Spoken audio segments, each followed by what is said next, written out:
Hello, I'm Vanessa Eccles, and welcome to another episode of the Do Good Challenge. So, who's doing good this time?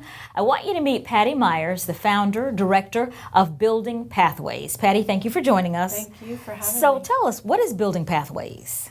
It is a program that helps teens and adults learn life skills, independent living, job skills, so job connections, job skills that they need to prepare for life, and social skills.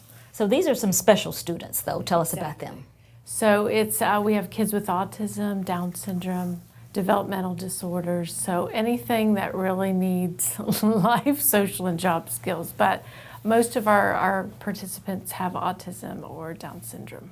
And how did you get started with this? Why was this an issue on your heart? So my son Charlie is 18 and he has autism. And I've been in the field nearly 20 years. And my heart and passion is to really help kids with disabilities learn to live on their own, work on their own. So obviously he's turning 18, and so it's kind of on the front burner for my own life. And I just think that once school ends, it could end for them at 18, 22, they could stay as long as 22, but then funding and everything just stops. And why is this important for not only the children, but their families as well? We want them to be valuable members of society just like we are. And sometimes we just need someone in the middle to help them get to that goal. Even if they're living with their parents, I mean, they still need to do their laundry and cook for themselves and all that. So a lot of the kids are sitting at home not doing a lot. They're just gaming, and parents are like, I don't know what to do now. They don't really have the skills and they're kind of stuck.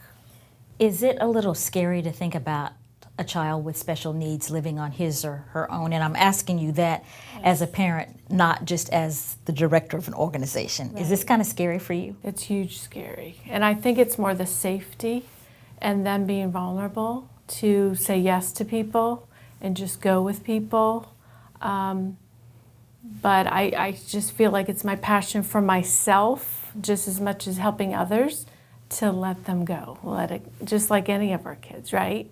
But I think there's a lot more fears that we have, you know. And so you mentioned life skills. What kinds of things are you teaching that people might take for granted if their children don't have special needs? We have the skill to look at somebody, ask a quick question, and kind of figure it out, where a lot of times they don't. They need to be literally taught it and repeat, and then there's all the sensory. I mean, there's so many layers to it. That get in the way of them retaining what you even taught them, you know. But we teach them cooking and cleaning and laundry and ironing and grocery shopping. All that entails with grocery shopping. I mean, just everything that it takes to live on your own, you know, take care of yourself. Tell me about the job skills program. We have a day program. And in the day program, that's the only program that I really do the job skills in.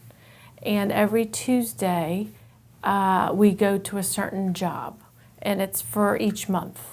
So like we're going to do Good Farms as our next job site that we're gonna do. So we go there for hours, but our main focus is serving, number one.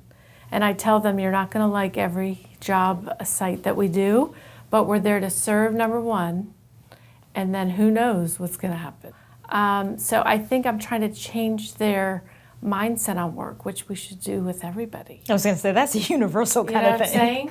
So what do you like to do every day? What do you want to get up and do every day? Like make that a job, you know? So I think just teaching them that the expectation is for you to live on your own. The expectation is for you to take care of yourself, even if you're with your parents. Because some parents are like, oh no, they're not leaving me ever. I got to work on that too. Because even me, I'm afraid, to be honest with you. I am afraid. I don't know what that looks like.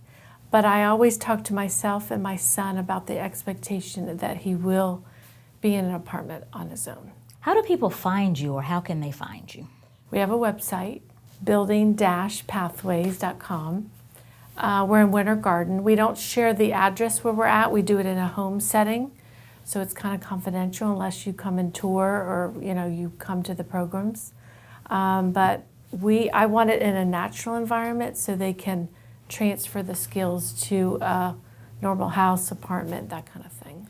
So are there requirements if someone has a child who has special needs? What are the requirements for contacting you to say, I want my child in this program? There's an inquiry. So we do an inquiry just to make sure that it's a good fit, that we can support them, because not all kids we can support. And we only take 10 per program. So camps, we have camp, social skills, and day program.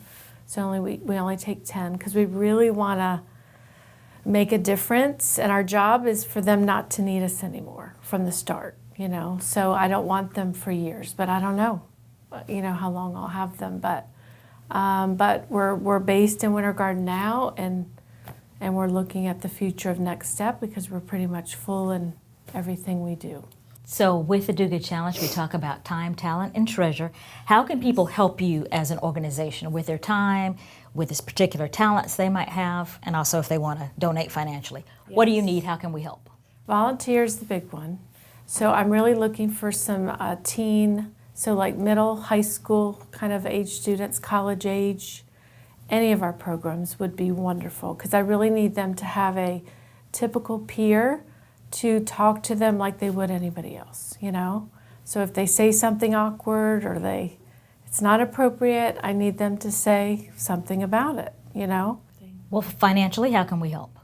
Yeah, definitely we need donations for scholarships. So our program is, there's a fee, and we only have a couple scholarships, but like I said, if they're older than 22, there's really no funding available. So we're trying to build our own in-house scholarship because like our day program for a full-timer is $13,950. So we're trying to get scholarships to like send a kid to camp or send a kid to day program for a year, that kind of thing.